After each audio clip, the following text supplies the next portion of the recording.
Muy buenas noches, bienvenidos a Contexto Global de France 24. Yo soy Elena Lozano y todo lo que verá a continuación es noticia. Iniciamos. La ley que ordena la publicación íntegra de los archivos del caso de Jeffrey Epstein será firmada por Donald Trump.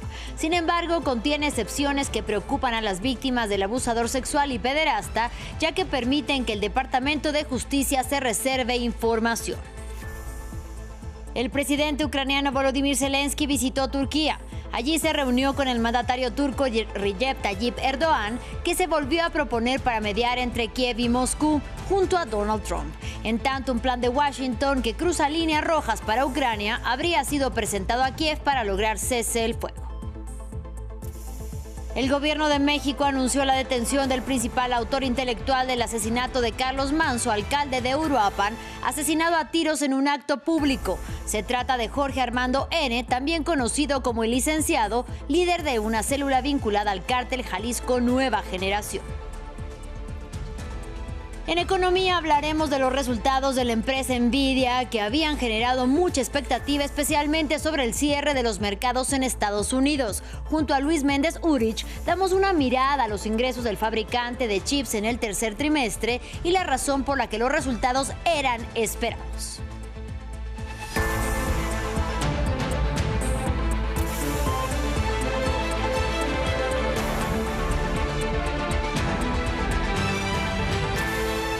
Iniciamos en Estados Unidos. El presidente Donald Trump tiene sobre la mesa la ley que ordena al Departamento de Justicia la publicación íntegra de los archivos del caso de Jeffrey Epstein. La rúbrica tendrá lugar después de que en un giro inesperado el mandatario republicano llamara a su partido a respaldar la petición que ya fue aprobada en la Cámara de Representantes y en el Senado.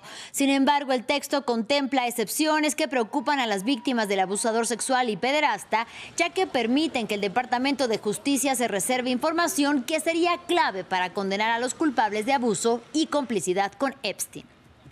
Sobre los archivos de Epstein, la nueva investigación de la Fiscalía del Distrito Sur de Nueva York impide que el departamento publique todos los archivos restantes. Hemos entregado más de 33,000 documentos de Epstein al Congreso y seguiremos ampliando la ley y manteniendo la máxima transparencia. Además, siempre alentaremos a todas las víctimas a denunciar. Y el presidente Volodymyr Zelensky avanza en su gira internacional en búsqueda de más apoyo económico y militar. Este miércoles se reunió en Ankara con su homólogo turco Recep Tayyip Erdogan, quien volvió a proponerse como mediador entre Kiev y Moscú, unas eventuales negociaciones a las que invitó a Donald Trump.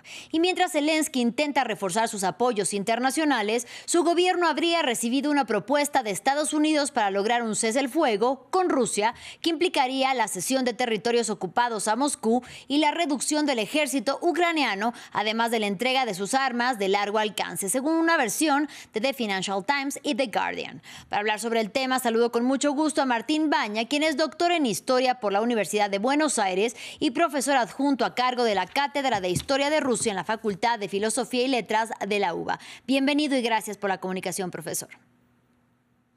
¿Qué tal? Muchas gracias por la invitación. El plan que mencionamos y sobre el que habló un funcionario ucraniano en condición de anonimato a la agencia de France Press incluiría líneas rojas claramente marcadas por Volodymyr Zelensky. ¿Qué podría haber detrás de esta propuesta de Washington y qué posibilidades tiene en ese sentido de prosperar? Bueno, en principio hay un intento por parte de Ucrania de reincorporar a Washington a las negociaciones de paz, de tener un apoyo que no solamente diplomático, sino que puede ser también militar y económico en cuanto a la presión que puede ejercer sobre Rusia y sobre todo mostrar a Ucrania como un gobierno que está dispuesto al diálogo, que está dispuesto a resolver el conflicto a través de la vía diplomática. En ese sentido, acá la clave que aparece para que estas negociaciones lleguen a buen puerto sigue siendo Rusia, que es la que inició el conflicto y no parece estar dispuesta, sobre todo en los últimos desempeños que se dieron en la propia Turquía, incluso en la reunión que tuvo Putin con Trump en agosto pasado en Alaska, de ceder en alguna de esas posiciones que harían de la paz una situación efectiva, ¿no? Bueno, y hay que preguntarlo, con esta cesión de territorios, ¿tendría que ver algo el tema de lo de la negociación de las tierras raras en Ucrania o estos territorios no serían parte de este acuerdo?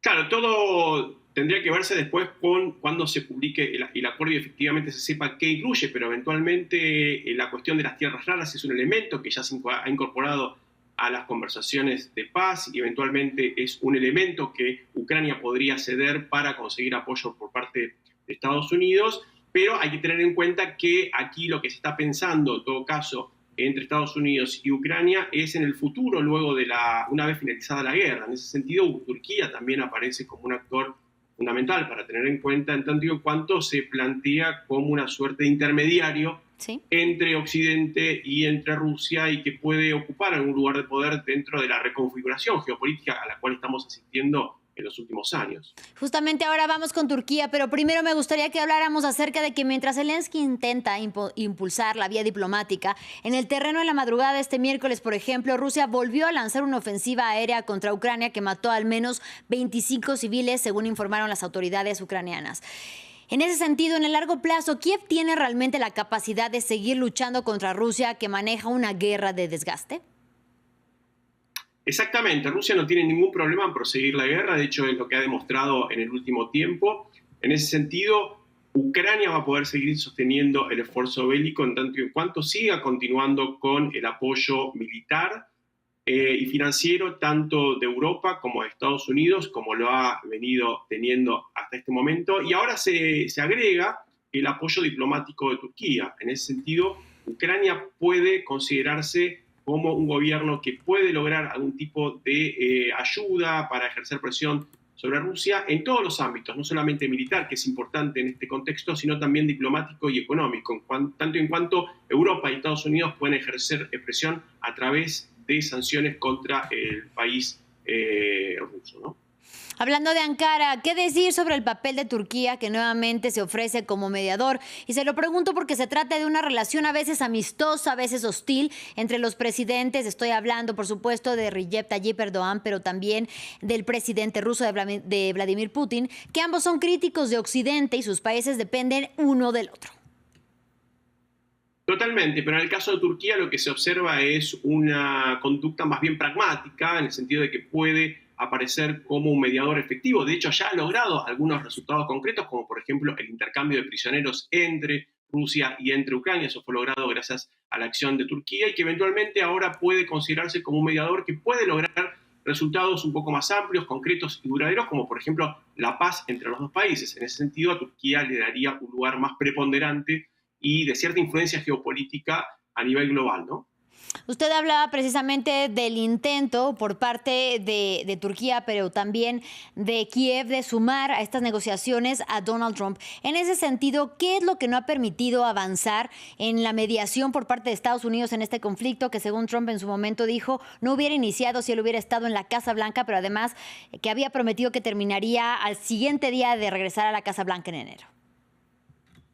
Bueno, yo creo que ahí tiene que haber un reacomodamiento respecto de las condiciones que pondría Estados Unidos, porque está claro que Rusia no las va a aceptar, no las viene aceptando, y ahí habría que aceitar las condiciones y las negociaciones que puede establecer los representantes o los enviados de Estados Unidos, particularmente Stephen Witkoff, respecto de lo que Rusia estaría reclamando. Por eso acá yo incluiría no tanto el papel que puede jugar Estados Unidos o incluso la propia Ucrania, o el gobierno de Turquía, sino principalmente la voluntad que tenga Rusia de terminar el conflicto y dar cuenta de que las condiciones que coloca para finalizar el conflicto, bueno, hacen prácticamente imposible que se llegue a buen puerto en ese sentido, ¿no?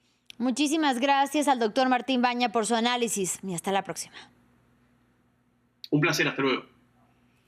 Y en otro frente de guerra en la Franja de Gaza, Israel volvió a violar este miércoles el cese el fuego vigente desde el pasado 10 de octubre. El ejército israelí mató al menos 22 personas. Tel Aviv se justificó asegurando que militantes de Hamas abrieron fuego contra una zona donde operan sus fuerzas en el sur de Gaza, aunque ningún efectivo israelí resultó herido. Las autoridades gazatíes denuncian que Israel ha matado a más de 300 personas desde el inicio de la tregua de Israel y la muerte de 3 de sus soldados. Mientras la ayuda humanitaria sigue entrando a cuentagotas y la población atrapada en el enclave enfrenta las lluvias y el frío dentro de tiendas de campaña o bajo las ruinas de lo que fue su hogar. Las fuerzas de ocupación israelíes están claramente atacando e intensificando las operaciones en la Franja de Gaza. Múltiples lugares en la franja, particularmente en la ciudad de Gaza, han sido atacados. El último objetivo era el edificio Aukaf, en el barrio de Zeitún, en la encrucijada de Ascola, directamente con un avión de combate y 2 cohetes. Ahora vamos a México. El gobierno de Claudia Sheinbaum anunció la detención del principal autor intelectual del asesinato de Carlos Manzo, el alcalde de Uruapan, en el estado de Michoacán. Se trata de Jorge Armando N., también conocido como el licenciado, y Manzo fue asesinado a tiros el 1 de noviembre en una celebración del Día de Muertos. Era conocido por liderar una cruzada contra el crimen organizado y patrullaba las calles del municipio con chaleco antibalas. Jesús Yajure nos informa. México anuncia el arresto del autor intelectual del asesinato del alcalde de Uruapan, ocurrido el 2 de octubre durante las celebraciones del Día de Muertos. El impactante crimen contra el alcalde Carlos Manzo, cometido a plena luz del día y frente a una multitud, conmocionó al país y provocó protestas en varias ciudades que reclamaron al gobierno de la presidenta Claudia Sheinbaum acciones contundentes contra el crimen organizado. El compromiso del gobierno de México es llegar a la verdad y esclarecer este crimen tan doloroso. El análisis minucioso de evidencias y la coordinación interinstitucional permitió avanzar de manera determinante en la investigación y dio como resultado la detención de Jorge Armando N., identificado como uno de los autores intelectuales y uno de los líderes de la célula delictiva que planearon el homicidio de Carlos Manzo. Se trata de la segunda persona identificada en el crimen. 4 días después, la policía abatió a un joven de 17 años, presunto autor de los disparos contra el alcalde. Michoacán es uno de los estados más sacudidos por la violencia. Al menos 18 autoridades locales han sido asesinadas desde 2006. En Uruapan, el cartel Jalisco Nueva Generación y la banda Los Viagra se disputan territorios. Meses antes del asesinato de Manzo, otro grupo del crimen organizado asesinó a 2 asesores de la alcaldesa de Ciudad de México, Clara Brugada. Hace una semana, Sheinbaum, que descontinuó la política de López Obrador denominada abrazos y no balazos, lanzó un plan de seguridad para Michoacán.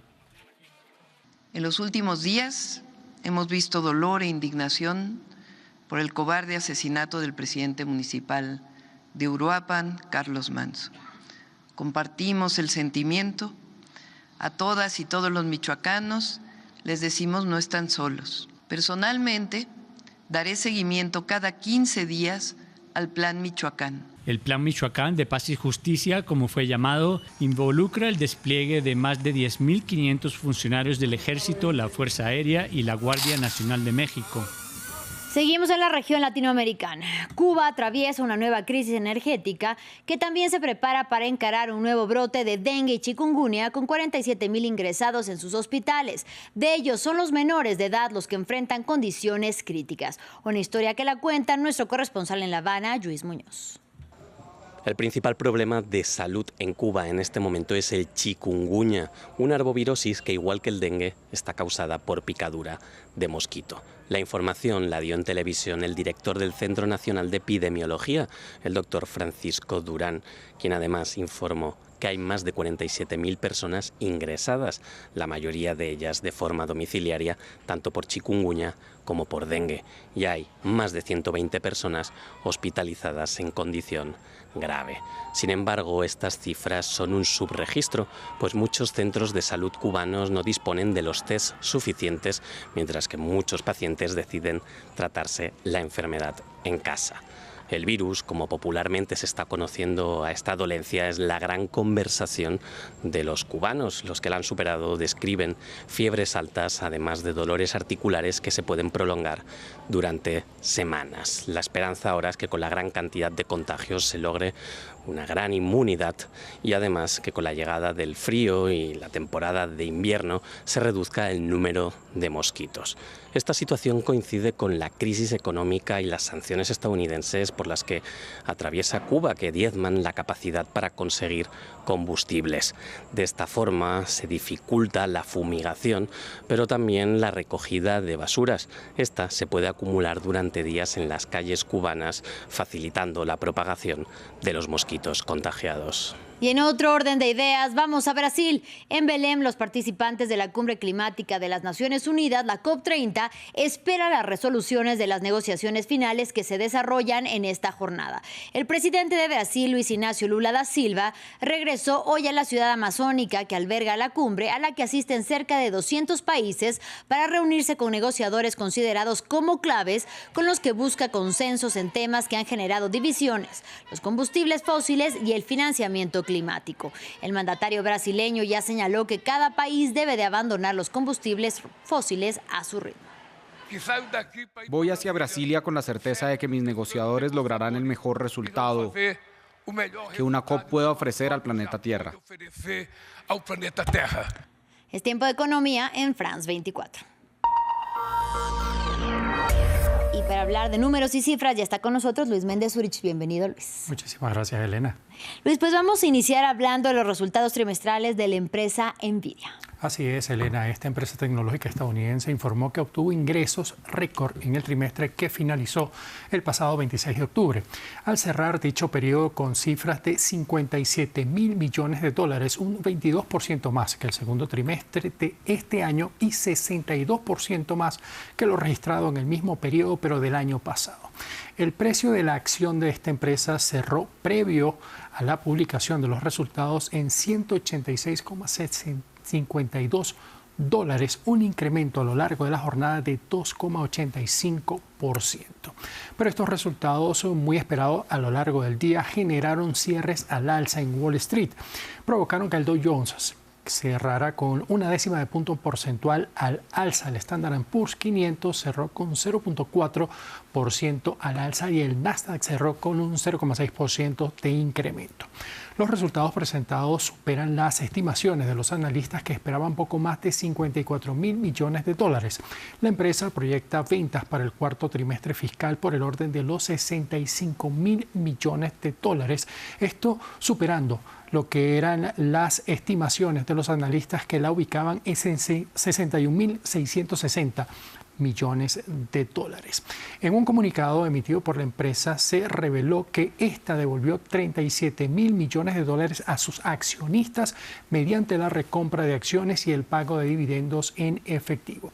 Los resultados se presentan en medio de una expectativa y temores respecto a una posible burbuja en el sector de la inteligencia artificial, dado a conocer por algunos analistas y que se intensificó semanas atrás cuando importantes inversionistas vendieron su participación en esta empresa, generando una caída en el valor de la acción de 7,9% durante los primeros días del mes de noviembre.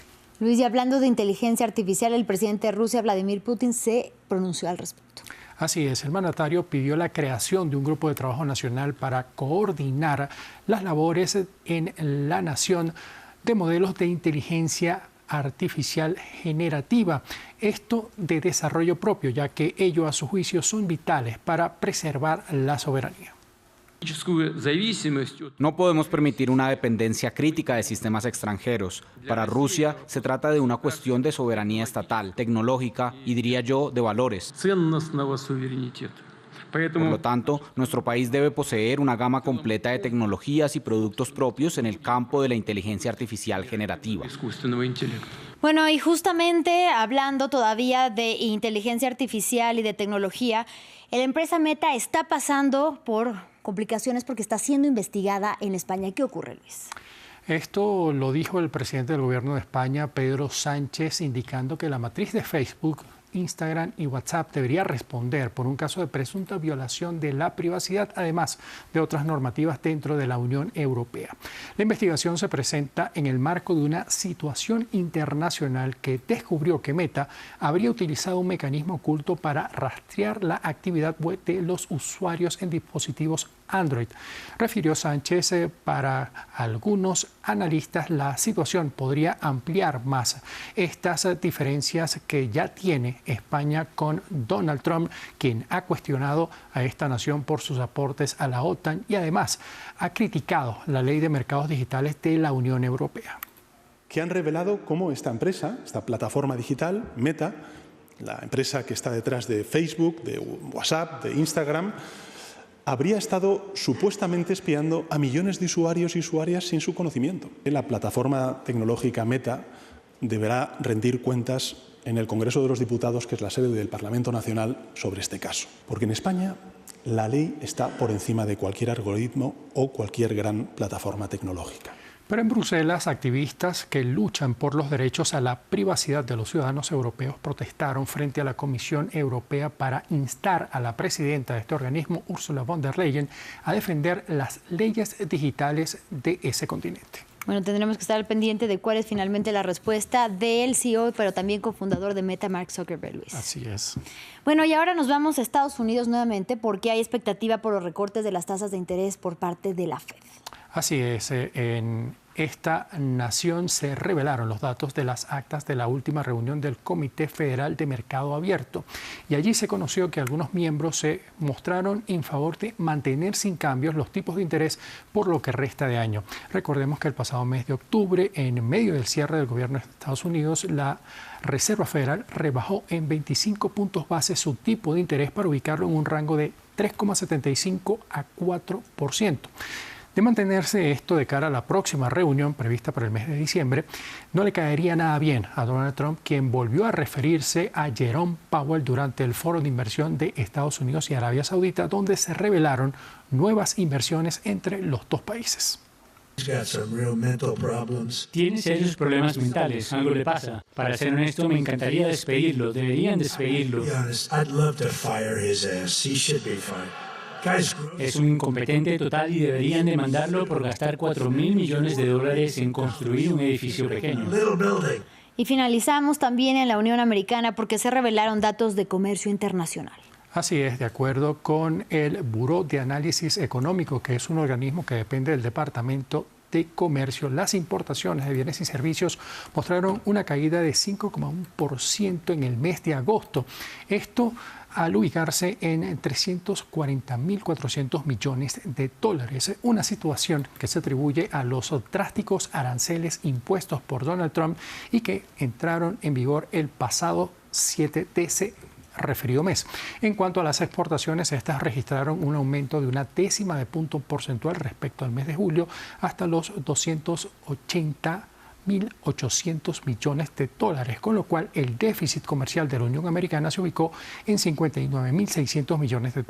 Sobre la situación de los aranceles, el más reciente informe de la CEPAL insta a las naciones latinoamericanas y caribeñas a estrechar lazos con Asia y Europa. Tanto el comercio mundial como regional han mantenido su dinamismo este año, 2025, pero se espera un deterioro para el año 2026. Estados Unidos se mantiene como el principal socio comercial, pero ha reducido su peso en el comercio de bienes de la región, mientras que la región ha aumentado su peso en el comercio total de bienes de Estados Unidos, que México representa el grueso del comercio total de bienes entre Estados Unidos y la región, 63% en exportaciones, 75% de las importaciones, que Estados Unidos pesa mucho más en el comercio de México, Centroamérica y el Caribe que en el de América del Sur, que la región es un importante proveedor de Estados Unidos tanto en manufacturas como en productos basados en recursos naturales y que en servicios Estados Unidos mantiene consistentemente un superávit. Gracias, Luis, por la información económica. Un placer. Gracias. Y gracias a ustedes por su compañía. En breve más información aquí en France 24.